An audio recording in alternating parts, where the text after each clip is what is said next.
Hi, my name is Melissa, and I'm going to be talking today about binging. There's a lot of many different binging disorders. There's binge eating, binge alcohol, binge exercising, binge drug use, binge shopping. I'm going to choose to discuss binge eating disorder and binge alcohol use today because we're in college and that could affect somebody here or somebody we know. The binge is defined in Webster's Dictionary as a period usually brief of excessive indulgence, as in eating, drinking alcohol, or on doing a shopping spree. Ortega 2012 found in a study of 2,357 females in 11 public schools that were randomly chosen in Mexico, 48.6% showed a disorder in either eating or alcohol use. Binge eating disorder is defined as eating large amounts of food in a short period of time. When a person with binge eating disorder binges, it's for regular for several months and they feel out of control. The causes of binge eating is thought to be stress that has been found at the root of the problem is that the person that's binge eating was taught as a child to eat to cope with their feelings. So if they're stressed or depressed, they eat to deal with that feeling. Signs of binge eating disorder are they binge eat more than twice a week for 6 months or more. They eat much more rapidly than normal.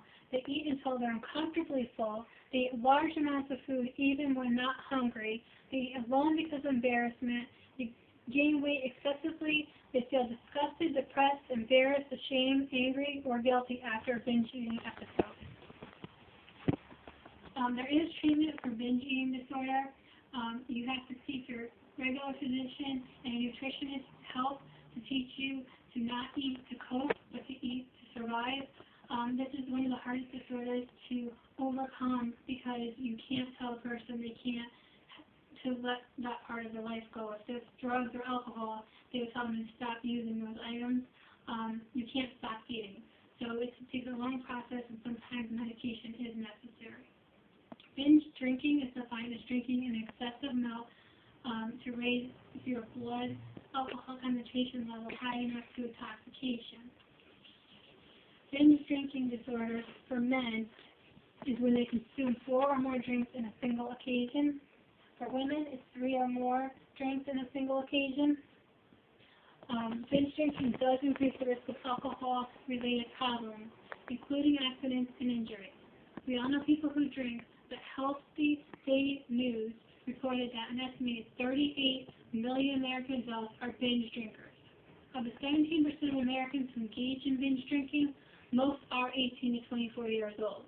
But 65 years old and older engage in it more often.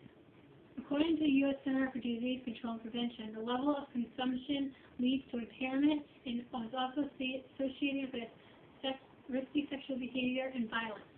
Over time, it can also increase the serious health problems such as cancer, heart disease, and liver disease. The health problems associated with binge drinking are alcohol poisoning, pregnancy, children born with fetal alcohol syndrome, neurological damage, and liver disease. Binge drinking does cost everybody. When drinking too much, USA paid $223.5 billion, or $1.90 a drink, in 2006 in losses in productivity, health care, and other expenses. It also cost federal, state, and local government about 62 cents a drink in losses when we only have 12 cents per drink in taxes. There are solutions to both of these and treatments. The government is looking into increasing the price of alcohol and the taxes on alcohol to try to lower the alcohol usage. But as an individual, we can seek treatment through AA, counseling, and other avenues. Sometimes detox is needed if the alcohol use is high enough. In conclusion, I chose to talk about binge eating and binge alcohol use today because we are in college and we might know people who need our help, who we don't know that they have these problems. Binge drinking is something that happens on and off. We tend to think of alcoholics as someone who drinks all the time. So some college students might think that binge drinking isn't a problem when it's probably more serious than someone who drinks on a regular basis. and also binge eating. A lot of people don't share that. They're embarrassed of it. So if we have friends or family or ourselves that fit these criteria, maybe we can urge them to get some help.